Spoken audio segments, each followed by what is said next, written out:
সন্মানীয় সাংবাদিক বন্ধুসকল, আমি টেঙাখাত ৰাজহ চক্ৰৰ অন্তৰ্গত অচিতপুৰ চাহ বাগিচাৰ শ্ৰমিক আৰু কৰ্মচাৰীসকলৰ বিভিন্ন সমস্যা তথা বাগিচাখনৰ দীৰ্ঘদিনীয়া যি অচলাৱস্থা চলি আছে তাৰ ওপৰত আমি বিভাগীয় কৰ্তৃপক্ষৰ দৃষ্টি আকৰ্ষণৰ কাৰণে আজি এখন সাংবাদিক মেলৰ আমি আয়োজন কৰিছিলোঁ। এই সাংবাদিক মেলখনৰ আমি উদ্যোগ লৈছিলোঁ অসম চাহ কৰ্মচাৰী সংঘৰ টিংৰা শাখাই, আৰু লগতে আমাক সহযোগ কৰিছে অসম চাহ মজদুৰ সংঘৰ টিংৰা শাখাই। গতিকে আমি অসম চাহ কৰ্মচাৰী সংঘ আৰু অসম চাহ মজদুৰ সংঘৰ টিংৰা ব্ৰাঞ্চৰ গোটেইখিনি বিষয়ববীয়া আছোঁ। মই আপোনালোকক আজিৰ এই সাংবাদিক মেললৈ স্বাগতম জনাইছোঁ আৰু ধন্যবাদ জনাইছোঁ আমাৰ দুয়োটা সংগঠনৰ তৰফৰ পৰা। আমাৰ আশা আৰু বিশ্বাস আজিৰ এই সাংবাদিক মেলখনৰ যোগেদি এই শ্ৰমিক আৰু কৰ্মচাৰীসকলৰ যিবিলাক সমস্যা আছে বা বাগিচাখনৰ যি দুৰৱস্থা, এই দুৰৱস্থা বিস্তৃতভাৱে প্ৰচাৰ হ'ব আৰু চৰকাৰৰ দৃষ্টি আকৰ্ষণ হ'ব। মই পুনতে চিনাকি কৰি দিছোঁ, মোৰ লগত মই শ্ৰী ঋষভ কলিতা, মই অসম চাহ কৰ্মচাৰী সংঘৰ সাধাৰণ সম্পাদক তথা টিংৰা শাখাৰ সম্পাদক, আৰু মোৰ লগত আছে আমাৰ অসম চাহ মজদুৰ সংঘৰ টিংৰা শাখাৰ সম্পাদক বংশীলাল চাহু ডাঙৰীয়া, আমাৰ অসম চাহ কৰ্মচাৰী সংঘৰ টিংৰা শাখাৰ সভাপতি আমাৰ ইন্দ্ৰজিৎ গগৈদেৱ আছে, আমাৰ ৰবীন গগৈদেৱ আছে আমাৰ টিংৰা শাখাৰ উপসভাপতি, লগতে আমাৰ টিংৰা শাখাৰ কাৰ্যকৰী সমিতিৰ সদস্যসকল আছে, আমাৰ হেমেন গোহাঁই, আমাৰ হাজৰিকা আছে, এই বাগিচাৰ কৰ্মচাৰীসকল আছে, আমাৰ এই বাগিচাৰ প্ৰাথমিক গোটৰ দুটা আমাৰ ইউনিয়নৰে সভাপতি সম্পাদকসকল আছে। গতিকে আমি সকলোকে এই আজি সংবাদ মেলখনলৈ স্বাগতম জনাই আমাৰ মূল যিখিনি কথা এইখিনি কথালৈ আমি আহিবলৈ বিচাৰিছোঁ।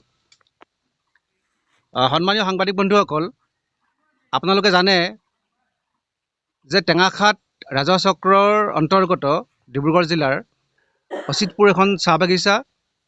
পূৰ্বতে এই চাহ বাগিচাখন খুব সুন্দৰকৈ চলি আছিল। ইয়াত প্ৰায় হাজাৰৰ অধিক শ্ৰমিক আৰু আমাৰ কৰ্মচাৰীয়ে ইয়াত কাম কৰি তেওঁলোকৰ জীৱন নিৰ্বাহ কৰি আছিল।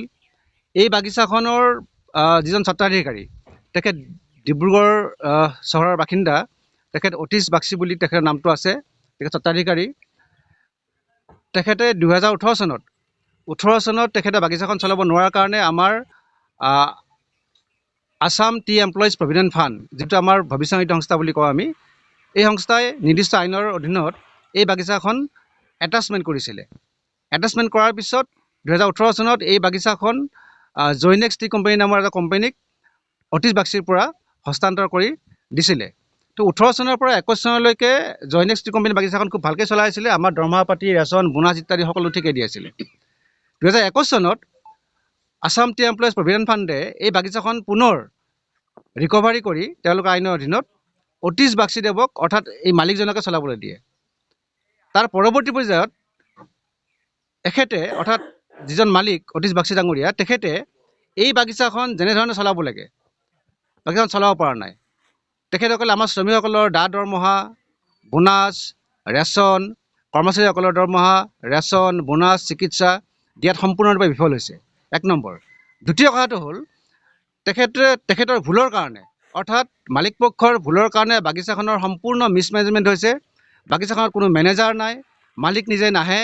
এতিয়া আপোনাৰ কলম কটা সময়, বাগিচাখনত কলম কটা নাই। আপোনালোকে দেখিব, আমাৰ সংবাদ মেলৰ পিছত আপোনালোকক দেখুৱাওঁ আমি, বাগিচাৰ গছ গৈ বৰগছ হ'ল। যিটো সময়ত আমি কলম কাটিব লাগে বা আমাৰ এতিয়া পাত ছিঙা সময় আৰম্ভ হৈছে, বাগিচাত কোনো ধৰণৰ মেৰামতি নাই, সম্পূৰ্ণ জংঘলেৰে ভৰ্তি হৈ গৈছে।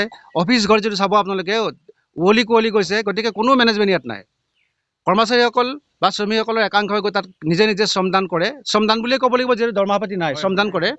আজি আমি যদি আপোনাক কওঁ, খুব দুখৰ কথা, আজি শ্ৰমিকসকলে পেটৰ তাৰণত গৈ বেলেগত কাম কৰিবলগা হৈছে। পাৰ্মানেণ্ট শ্ৰমিক, স্থায়ী শ্ৰমিক, তেওঁলোকে পেটৰ তাৰণত বাহিৰত গৈ কাম কৰিবলগা হৈছে, ঘৰ চলাব লাগিব। কৰ্মচাৰীসকলৰ আপোনাৰ চলিবলৈ অসুবিধা হৈছে, দৰমহা নাই, অন্যান্য সুবিধাটো বাদেই দিলোঁ।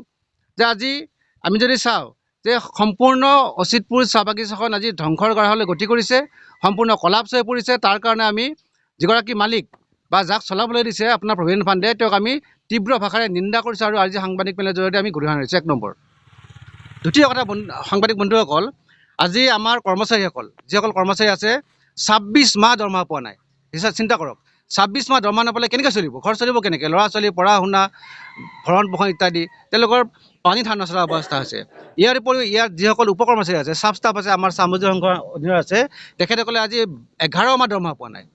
ৰেচনৰ কথাটো বাদেই দিলোঁ, মেডিকেলৰ কথা বাদেই দিলোঁ, বোনাছৰ কথা বাদেই দিলোঁ, ভ্ৰমণ ভাত্তা বাদেই দিলোঁ, আপোনাৰ খৰি পইচা বাদেই দিলোঁ, ছুটি পইচা বাদেই দিলোঁ, 11 মাহ দৰমহা পোৱা নাই। আৰু শ্ৰমিকসকলে আজি আপোনাৰ প্ৰায় 19টা ফৰ্টনাইট অৰ্থাৎ 10 মাহমান তেওঁলোকৰ পষকীয়া দৰমহা পোৱা নাই।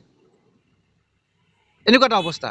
যদি অচিত বাগচি ডাঙৰীয়া বা অতীশ বাগচি ডাঙৰীয়া বাগিচাখন চলাব নোৱাৰে, তেতিয়াহ'লে কি কাৰণে বাগিচাখন মালিক হৈ আছে? গতিকে আমাৰ অসম চাহ মজদুৰ সংঘ আৰু অসম চাহ কৰ্মচাৰী সংঘৰ দুটা শ্ৰম সংগঠনৰ দাবী যে তেখেতে বাগিচাখন চৰকাৰক হস্তান্তৰ কৰি দিয়ক। তেখেতে বাগিচাখন চলাব নোৱাৰে যদি হস্তান্তৰ কৰে, তেওঁলোকে আমাৰ লগত লৰা ধাৰ্মিক খেলিব নোৱাৰে। তেওঁ বাগিচাৰ মালিক হ'ব পাৰে, কিন্তু তেওঁ শ্ৰমিক কৰ্মচাৰীৰ মালিক নহয়। শ্ৰমিক কৰ্মচাৰীক লৈ হেতালি খেলাৰ তেওঁৰ কোনো অধিকাৰ নাই। তেওঁ মালিক হ'ব পাৰে, কিন্তু এইখন বাগিচাত ষ্টেক হোল্ডাৰ হিচাপে আমাৰ শ্ৰমিকসকলৰ বা কৰ্মচাৰীসকলৰো সম্পূৰ্ণ অধিকাৰ আছে।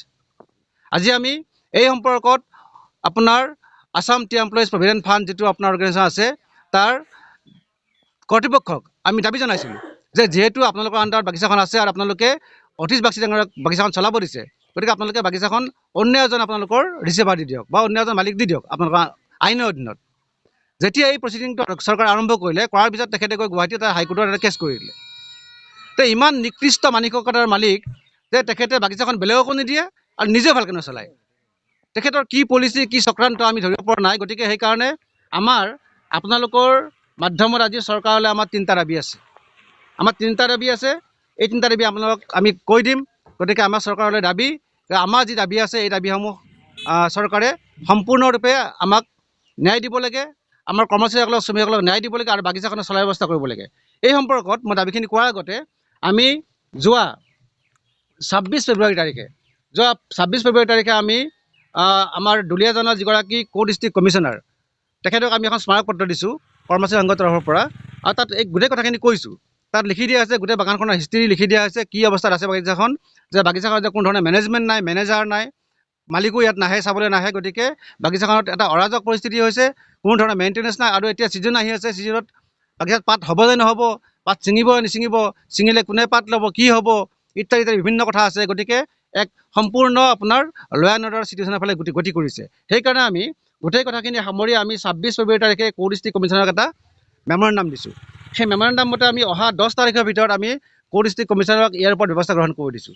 আৰু যদি নকৰে, তেতিয়াহ'লে আমি অহা 12 তাৰিখৰ পৰা 12 মাৰ্চৰ পৰা আমি ডিব্ৰুগড় জিলা আয়ুক্ত কাৰ্যালয়ৰ সন্মুখত আমি কিন্তু কৰ্মচাৰীসকলে আৰু আমাৰ মজদুৰ সংঘই আমাক সমৰ্থন দিছে, আমি তাত গৈ এটা আন্দোলন কাৰ্যসূচী ওলাবলৈ বাধ্য হ'ম।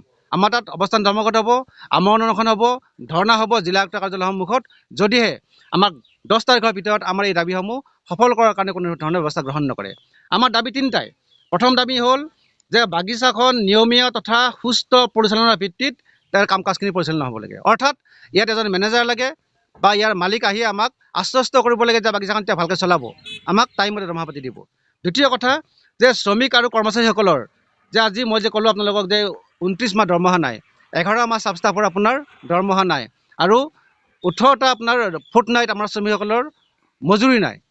গতিকে এই গোটেই আমাৰ যিখিনি অসুবিধা বা শ্ৰমিক কৰ্মচাৰী যি বন্ধ হৈ থকা দৰমহা, ৰেচন, ভ্ৰমণ ভাত্তা, খৰি পইচা, LPG পইচাকে আদি কৰি গোটেইখিনি নিয়মীয়াভাৱে আমাক দিয়াৰ কাৰণে তেওঁলোকে আমাক প্ৰতিশ্ৰুতি দিব লাগিব, মালিক পক্ষই হওক বা চৰকাৰে হওক। 3 নম্বৰ কথা দাবী এটা আছে যে এই বাগিচাখনৰ যিগৰাকী ৰিচিভাৰ বা মালিক, তেখেতসকলে আমাৰ শ্ৰমিকসকলক বা কৰ্মচাৰীসকলক অৰ্থনৈতিক আৰু মানসিক নিৰ্যাতন দিয়াৰ অধিকাৰ নাই। অৰ্থনৈতিক আৰু মানসিক নিৰ্যাতন তেওঁলোকে যি আমাক দিছে, কোনো অধিকাৰ নাই। তেওঁ যদি বাগিচাখন চলাব নোৱাৰে, তেওঁ এৰি দিব লাগিছিলে। তেওঁ হাইকোৰ্টত কেলৈ কেছ কৰিব লাগে? তেওঁ বাগিচাখন এৰি দি অন্য এজন মালিকক হস্তান্তৰ কৰিব লাগে বা বিক্ৰী কৰি দিব লাগে। তেখেতে হাইকোৰ্টত কেছ দিলেতো দিলেই, বাগিচাখন যাতে চৰকাৰে অকশ্যন কৰিব নোৱাৰে বা বেচিব নোৱাৰে, তাৰ উপৰি তেখেতে আমাৰ এই নিয়মীয়া দৰমহা পাতিৰ পৰা আদি কৰি একো দিয়া নাই আৰু বাগিচাখন ভালকৈ চলোৱা নাই। গতিকে আমি চৰকাৰক দাবী জনাইছোঁ বা প্ৰশাসনক দাবী জনাইছোঁ, তেখেতক অতি শীঘ্ৰে আমাক যে এই যে আমাৰ মানৱীয় যিটো আমাৰ নিৰ্যাতন বা অৰ্থনৈতিক যি শোষণ আমাক কৰিলে, এই অন্যায়ৰ বিৰুদ্ধে তেখেতক অতি শীঘ্ৰে আটক কৰি জেললৈ প্ৰেৰণ কৰিব লাগে। আমাৰ 2টা সংগঠনৰ দাবী যে এই মালিকজনক অতি শীঘ্ৰে আটক কৰি জেললৈ প্ৰেৰণ কৰক, আৰু চৰকাৰৰ যি নীতি নিয়ম আছে এই নীতি নিয়মৰ মাজে ইয়াত এজন নতুন মালিক দিয়ক, নতুন মেনেজাৰ দিয়ক আৰু বাগিচাখন ভালকৈ চলাওক। অন্যথা কিন্তু আমি অহা 12 তাৰিখৰ পৰা জিলা আয়ুক্ত কাৰ্যালয়ৰ সন্মুখত আমি ধৰ্ণা অনশন যি কাৰ্যসূচী ল'বলৈ বাধ্য হ'ম। এইখিনি ইনিচিয়েলি মই আপোনাক ক'লোঁ, আৰু মোৰ দুআষাৰ কথা ক'বলৈ আছে। তাৰ আগতে আমাৰ মজদুৰ সংঘৰ সন্মানীয় সম্পাদক বংশীলাল চাউডাঙৰী আছে, তেখেতকো মই দুআষাৰ সম্বোধন কৰিবলৈ অনুৰোধ জনাইছোঁ। ধন্যবাদ। ইতিমধ্যে আপোনালোক আমাৰ অসম চাহ কৰ্মচাৰী সংঘৰ সাধাৰণ সম্পাদক তথা শাখা সম্পাদক ঋষভ কলিতা ডাঙৰীয়াৰ কথা বক্তব্য শুনিলে আৰু একেখিনি কথা মই ক'ব বিচাৰিছোঁ যে এই বাগিচাখন আজি ভালেমান দিনৰ পৰা শ্ৰমিকসকলৰ অভাৱ অভিযোগ প্ৰতি মালিক পক্ষই কোনো কাণসাৰ দিয়া নাই। আৰু এই সংক্ৰান্তত বহুবাৰ চৰকাৰীভাৱে আমি চৰকাৰক চিঠি পত্ৰ দিছোঁ, আবেদন কৰিছোঁ আৰু লাষ্টত গৈ চৰকাৰে এই বাগিচাখন অকশ্যনলৈ প্ৰেৰণ কৰিলে আৰু অকশ্যনত দিয়াৰ লগে লগে PF ডিপাৰ্টমেণ্ট যেতিয়া অকশ্যনত দিলে তেতিয়া মালিক পক্ষই চৰকাৰৰ ওপৰত এটা কেছ কৰি দিলে। আজি মালিকে চিন্তা কৰিছে তাত নিজৰ বাগান হয় বা মাটিখিনি বচাবলৈ বা কিবা কৰিবলৈ সি চিন্তা কৰিছে, কি মনোভাৱেৰে সি সেইবোৰ লিলিমা কৰি আছে মই ক'ব নোৱাৰোঁ। কিন্তু তাৰ ফলত শ্ৰমিকসকল আৰু কৰ্মচাৰীসকল অতি দুখ কষ্টৰে দিন অতিবাহিত কৰিবলগীয়া হৈছে। আজি বাগিচাৰ অৱস্থা নাই, বাগিচাৰ কোনো মেৰামতি কাম কৰা নাই, মেইনটেনেঞ্চ হোৱা নাই, কলম ভালকৈ কৰা নাই বা নলা নৰ্মদা চাফা হোৱা নাই।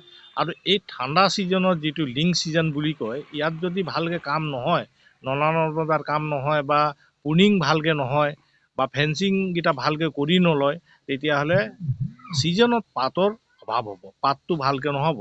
আৰু যেতিয়াই পাত নহ'ব তেতিয়া মালিক পক্ষ আকৌ শ্ৰমিকসকলৰ ওপৰত বা আমাক ক'ব যে মোৰ পাতেই নাই হোৱা, মই ক'ৰ পৰা দৰমহা দিম।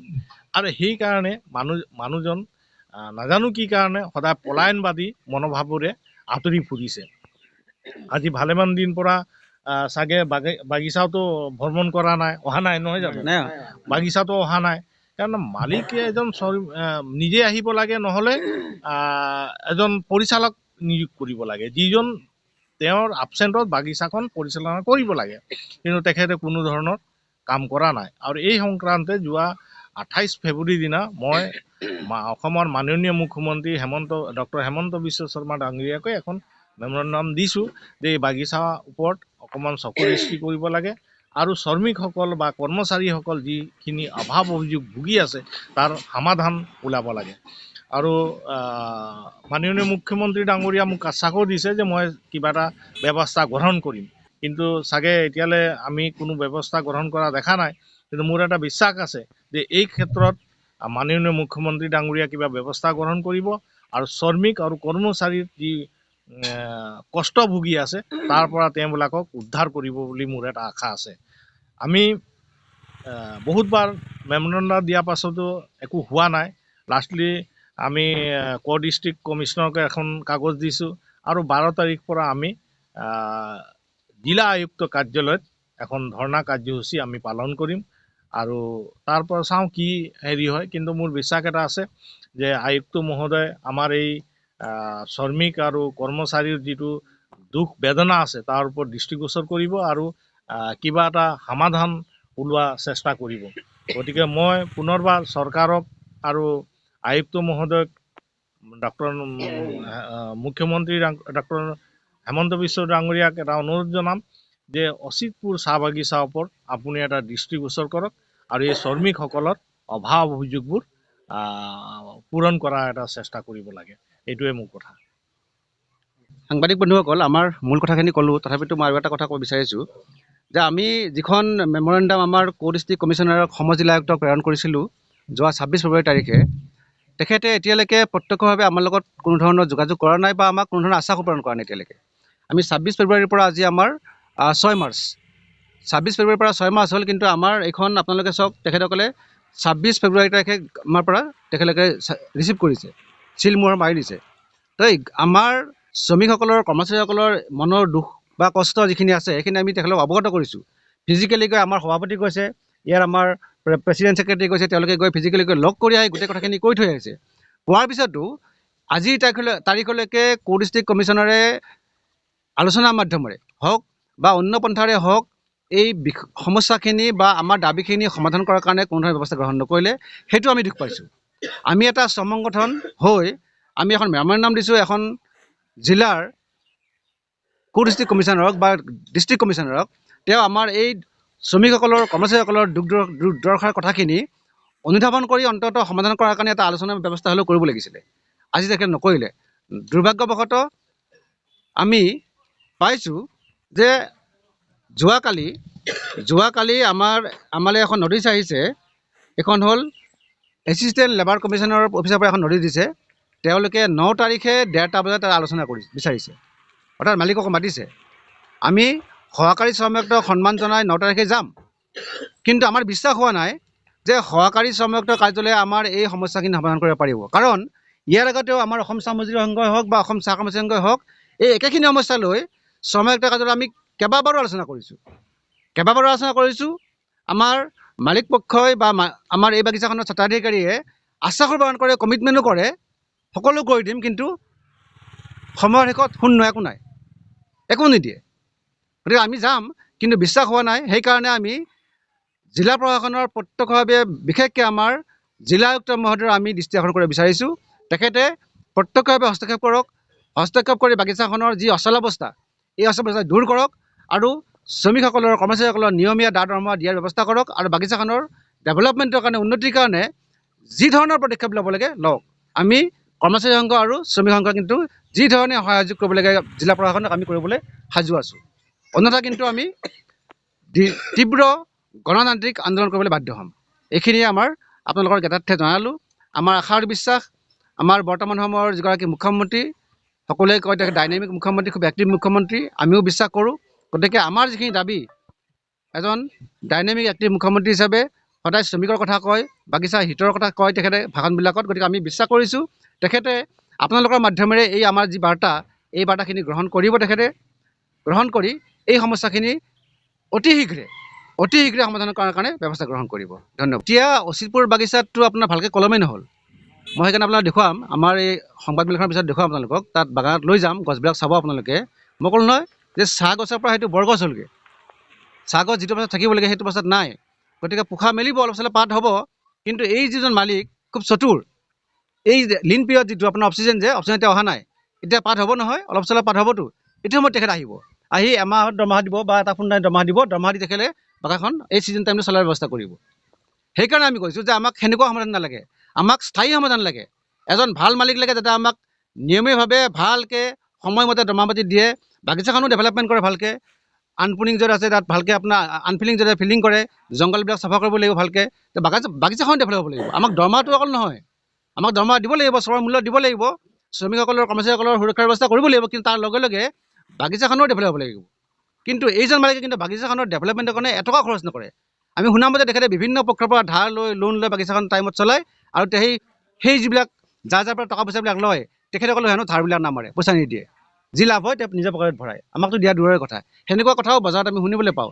সেইকাৰণে আমি দাবী জনাইছোঁ চৰকাৰৰ ওচৰত যে এজন আমাক স্থায়ী মালিক লাগে, যিজন মালিকে বাগিচাখনৰ ডেভেলপমেণ্টটো কৰিব, বাগিচাখন ভালকৈ চলাবও, বা প্ৰপাৰ টাইমত যি কাম কৰিব লাগে, মেইনটেনেঞ্চ কৰিব আৰু আমাৰ শ্ৰমিক কৰ্মচাৰীসকলকো সুৰক্ষা দিব। সেইটোৱে আমাৰ দাবী।